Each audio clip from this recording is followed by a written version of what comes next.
Next one is called the ujub. Now, al-ujbu, Imam al-Ghazali says that ujub, the difference between ujub and kibr is that kibr needs two people. Kibr is arrogance, right? And it needs two people. You need the mutakabbir, the arrogant one, wal mutakabbir alayh, and the one who is having arrogance shown to him.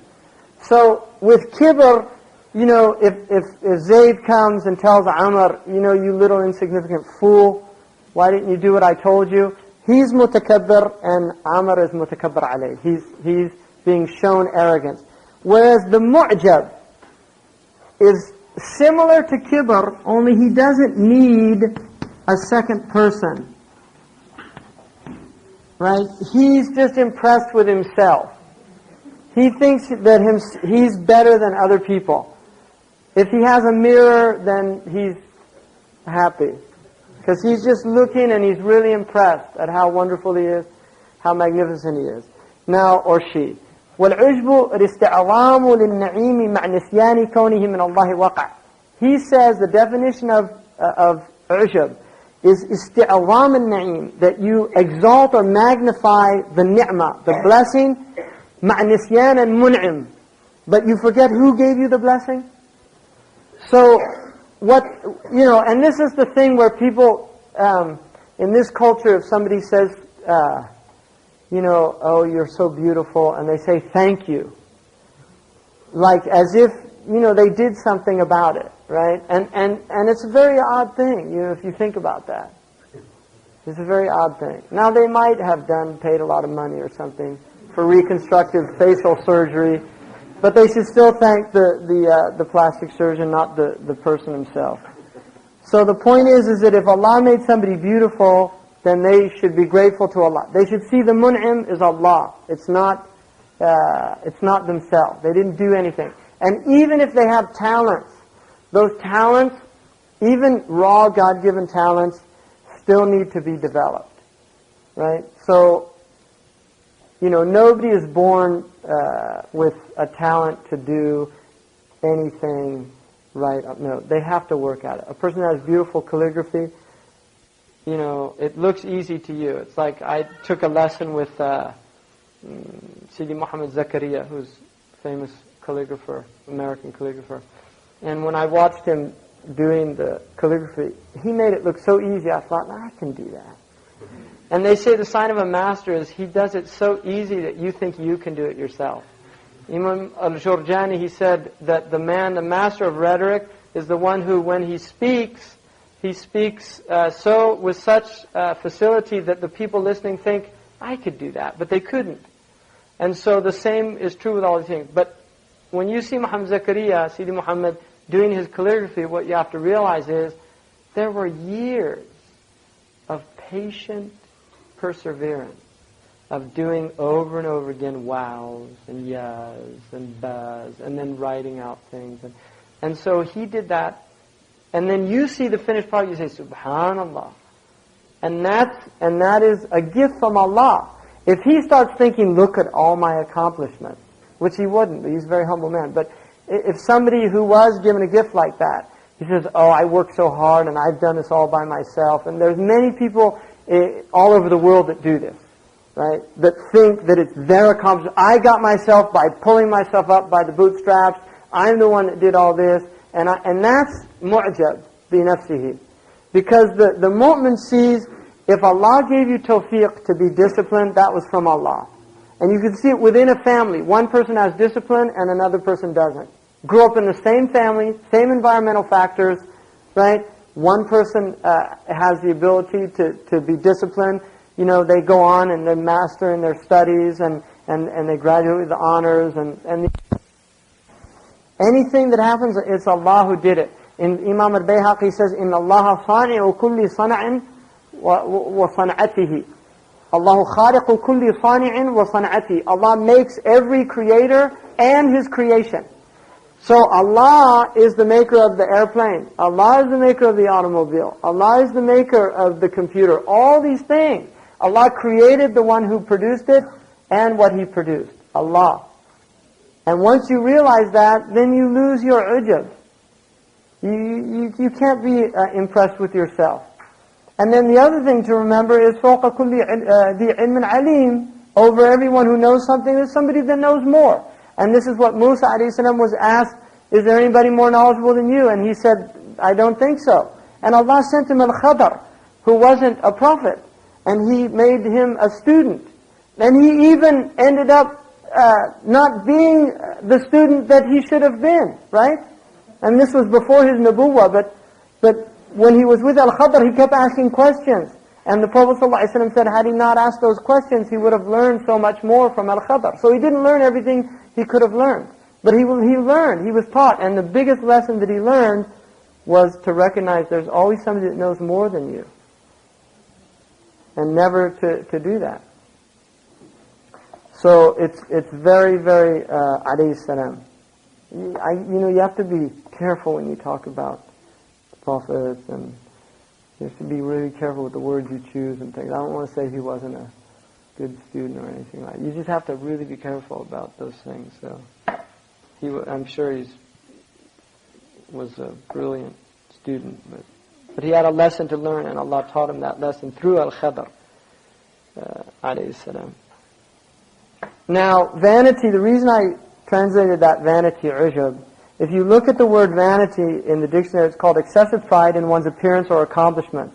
It's very close to ujub in Arabic. Ajiba means to wonder or marvel at. Ujub is to marvel at one's own self or one's accomplishments. And then vanity comes from a Latin word vanus, which means empty. Right? And so it's the idea that the source of our vanity is empty and will vanish. Now, one of the things that the Roman used to do, they had these victory parades, like when Caesar would have victory, then they'd have this huge victory parade in Rome, and they'd hold a laurel leaf over the victor. A slave he'd ride through the city on a chariot, and everybody would be cheering him. And he would hold this laurel leaf, and then the slave would say to him, all is vanity. He'd remind this general, it's all vanity. And this is it's an ancient wisdom, it's a hikmah, to remind people that all these accomplishments, one day who's ever going to remember it? It's like, Charles Lindbergh, when he flew over, they had a huge parade for him in New York City. Within 10 years, he was a criminal by the American government because he's a Nazi sympathizer, right? So the hero, there's a great story of, I can't remember his name. He wrote Secret Life of Walter Mitty, James Thurber. It's called The Hero That Shouldn't Have Been, or something like that. And it's about this guy who who saves this child, and all the newspaper reporters come and they want to make him a hero, and it turns out he's this really bad guy, and he just wants to make money out of the thing. He did a good thing, so he realized he's not a good hero for the people. So as he's looking out the window, seeing all the crowds applauding and things, one of the reporters pushes him out the window. So the point is, right, is that there's always going to be this other side to things. No matter how much good a person does, there's always going to be people that are detractors, or it's just a vain thing. Like now the Yankees went through New York and they had these huge ticker tape parades and celebrating the greatest team that ever lived as the Titanic's going down, right? New York City's just complete disaster, morally, socially, ethically, everything. But we've got the best baseball team in the world. That's ujub, right? That is complete mu'jab. New York is mu'jaba bi nafsiha, right?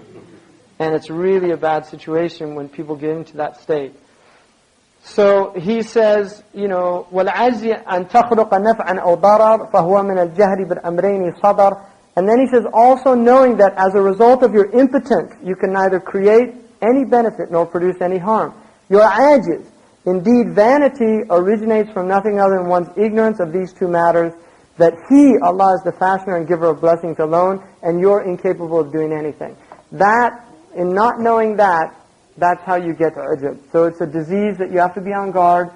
of if you do anything well, or even if you don't do anything well, right? You have to be on guard of being mu'jab. Or, more so for women than men, but people that Allah has given outward beauty, physical beauty, getting vain about that, having vanity about how one looks. I mean, men are susceptible to that as well, right? Certainly. But for women, it's also a very dangerous thing to fall into. And then the next one is al-ghish, which is fraud. إخفاء ضرر ديني أو دنيوي ولو عن الذمي أو المعاهد وبعض شرح بأنه تزيين غير المصلحة. So he says fraud is to conceal some fault or harm, either religious or worldly, even from a protected minority or someone who has a treaty with the Muslims. Others have interpreted it to be the adornment of something that lacks benefit or making an evil appear to be good. So, ghish, there's a hadith in which the Prophet ﷺ said, "Man ghashana falaysa minna." Whoever tricks us is not from us. So ghish, a Muslim is not somebody who has this fraud. And it's a very common thing. And what he's saying is you can be fraudulent in a worldly or an otherworldly matter. So in the Sharia, it is haram to sell something without pointing out the ayub. If there's something wrong with the thing you're selling, you can't hide that. If you don't know it, you really don't, like you sell a car and you don't know that the engine is actually in really bad shape. You don't know. But if you know it, you have to tell them. Right? And that is ghish if you don't. And it's a disease in the heart that enables you to do that. That's a disease in the heart. That's where it emanates from. And also, I put in there just in the note that this is certainly prominent in modern advertising, which to me is indicative of the fact that only a diseased heart could do that type of work. And it's also something that the sophists in Greece, safsata, was something, what the sophists did, they worshipped rhetoric. And they didn't believe, they were really the first historical relativists, right? Relativism is that you don't believe in right and wrong. You believe might makes right, whoever has the most persuasive argument. There's no truth. And this is a modern disease as well. But the sophists were people who mastered rhetoric. And they believed actually the most important thing was to be convincing. And it didn't matter if you were telling the truth or lying. The important thing is you got what you wanted. And the way to get that was through rhetoric, to master the art of rhetoric, which they called the art of persuasion. Right? The art of persuasion. And according to the Muslims, rhetoric is the art of embellishing truth. Right? Presenting the truth in the best way, not falsehood. Very different worldview. So the sophists were people who made the worst appear to be the better cause, right? And they believed, and they actually said, men are either wolves or sheep. You're either a smart wolf or a dumb sheep. If you're a smart wolf, you eat the dumb sheep. And this is very common in modern corporate American culture, right? Is that the competition, you just do whatever you can. Well, yeah, it actually comes from wisdom, a word, Sophia. I don't know if the actual Greek root is, I'm pretty sure it is. Sophists were people that thought they were wise, clever, sophisticated, same thing, yeah.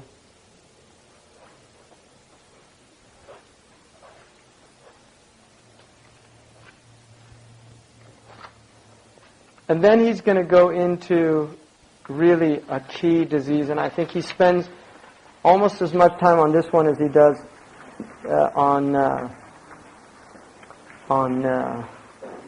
riya, and that's a ghadab. So I'm going to do that next week, inshallah. Is there any question anybody has? Prophet Musa alayhi salam met Hazrat Khidr before he got the nubuwwah? He met him before he was sent to the Bani Israel. Yeah. Yeah, no, he was a prophet, yeah. Any, How is bad opinion of others different from hating others? What's that? How's bad opinion of others different with hating others? Yeah, it's different. I mean, a bad opinion of others is just thinking that they're bad people or without having proof. Hating them is something else. It's not having one. I mean, hating is an actual feeling. It's an emotion, right? And we'll get into it. It becomes deadly when you actually act according to it. Tatayyur. Oh, yuman and sha'am. Tasha'um and tayammun. Yuman and sha'am. If you want them in Arabic. Like that.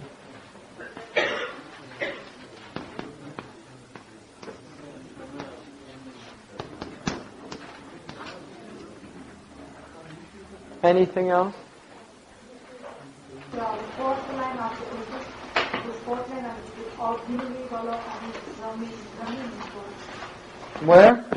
on the but if you still down before all Hindu follow and والعجب الاستعظام للنعيم مع نسيان كونهم من الله وقع.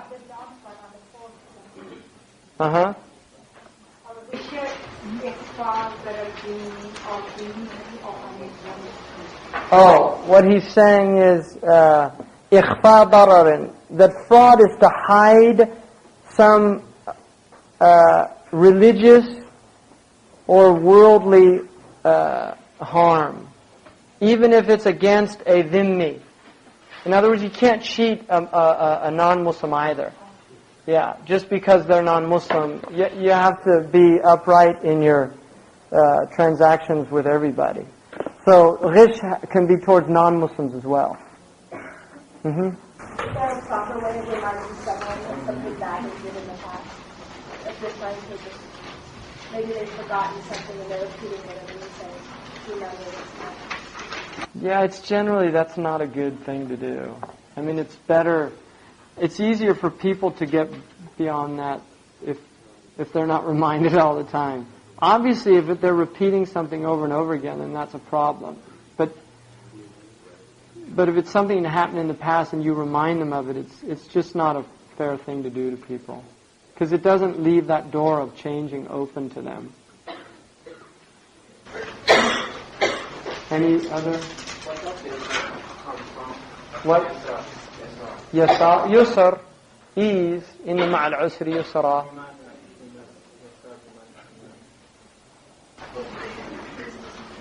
Well, it's probably related to, because ashri is another one, usr. And yusr, it might be like, sometimes it's from the abad. The Arabs will name a thing by its opposite in order as a tafa'ul. Like they call mahlaka mafaza. Like the desert, they call it mafaza. And what they mean by it is mahlaka, but it's like kind of a tafa'ul that it'll be a place where they don't get destroyed. So yusr, by calling the left yusr, it means like, for most people it's hard to do things with your left. So if you call it yusr, it's like a tafa'ul, that it won't be hard for you. Allahu a'lam. I mean, that's very common in the Arabic language to do that. But I'm not sure if that's the reason. I think last week or the week before you said for the Imamah, you said the way the Arabic language works for everyone. Yeah, Sayyidina Umar, there's a tradition of Sayyidina Umar, he said that عسر واحد لا يغلب يسرين, that one difficulty will not overcome two eases. And the reason for that is that in that ayah, Allah says, "Inna ma'al usri yusra," and He gives the usr is ma'rifa, it has a definite article, and the yusr is nakira, it's indefinite. And then in the second ayah, it says, "Inna ma'al usri yusra." In the second ayah, that alif lam is called ahad. It's an alif lam that is a repeat of the first one. So it's the same usr. Whereas the yusr, because it's a nakira, it's a indefinite, it actually is a second yusr. So the idea is that even that with one usr comes two eases. Allahu a'lam. About like bad vibes, you know, some people say they get Bad vibes. Yeah, that's like a 60s term. There was a song, Bad Vibrations. People used to say that, like groovy. People, have they heard that word? I mean, that's scary, but that, when I grew up, that was a word. Was that a word? Groovy. And that came from in the groove, right? On a record, right? Groovy. It's in the groove. And actually, Dr. Suleiman Yang told me that hipster. Now, people know, like, he's hip. I think they even still use that word, don't they? Hip, still around, right? Hip. A hip cat in Wolof language means somebody who really knows what's up. It's actually a West African term, hip cat. He told me that, Dr. Suleiman Yang. So a hipster, and this is what happened with a lot of these jazz musicians in New York and things. They were hanging out with Africans from Africa, and there was a lot of cultural exchange going on, and many of the original hepcats actually became Muslim, right? And some of the real big jazz musicians like Pharoah Sanders and John Coltrane, they became Muslim. And John Coltrane was a Muslim, because I heard that from his wife. I met John Coltrane's wife, Alice, and I asked her, is it true that John Coltrane was a Muslim? She said, yes, he was. His name was Jamaluddin, and he was very proud of his Islam, And he is considered the greatest jazz saxophonist that ever lived. I think there's some validity, to that idea that people do have bad energy and people have good energy. If you want to use those terms, I don't know how well they work. I mean, we would say ruh tayyiba wa ruh khabitha. He has a good soul or a bad soul. Rajulu su'in, a bad person. Wa rajulu salihun, a good person. And insijam, like munsajam, means somebody who's in the groove. Literally, in Arabic, insijam means to be in the flow. Right? Munsajam, somebody whose heart is munsajam, it's in harmony. Right? And you can see it in music also. Cacophonic sounds are not harmonious. And there's a vibration, a sound vibration, that hurts the ear, and then something that's melodious has a good impact on the ear. So I think it comes from that. Just people do get a feeling from certain people. And certainly, if all of us have this experience, if you're around people that are depressed, it's very easy to start feeling depressed. In other words, it's like entering into some kind of, how the moon, like last night the moon had this real aura around it, right? And it's like that, people have aura. I don't want to starting to sound too new agey, but people do have these fields that you get into that are either uplifting or they actually bring you down, or some are just kind of neutral,